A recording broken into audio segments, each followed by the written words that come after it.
Não, calma aí. Vou fazer só desligadinho, depois eu vou fazer só o cano, velho. Não, você tem que fazer ela original, você é nosso... Então, agora não tá nem com placa, tá com escapamento original. Então agora que tem que fazer o vídeo da hora. Calma aí, velho. Acho que a chave e o bagulho tá ali em cima do pé do capacete, velho. Fazendo vídeo, você dando goela aí.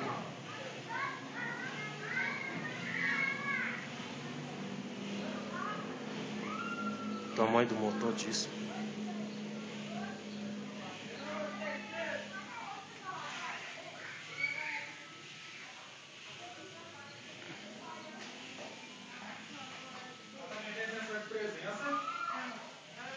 O mesmo coisa que tá lá na outra. Deixa eu ligar.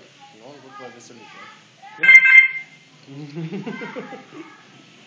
Aí você já falou, já queimou o fundo do vídeo. Não. Não, mas depois nós vamos fazer osso mais da hora.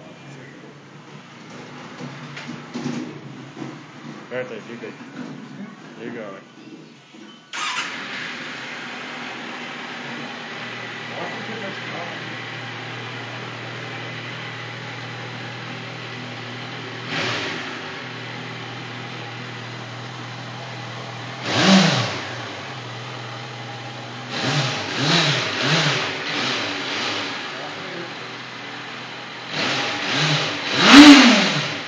Tá bom, mas tá frio, cara. Tem que esquentar primeiro, velho.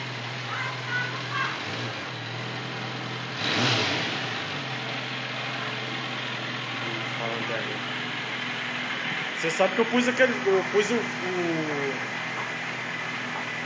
Eu pus o vídeo do coisa no YouTube lá, cara.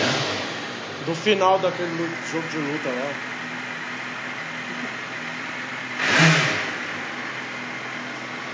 Tá vendo? A mulher que me lutar, que me treinar, que não largou o nome dela pra você, não.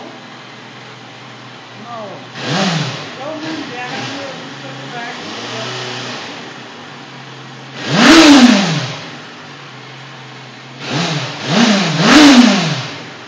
Isso. A onda não para, já teve? Não, aí não.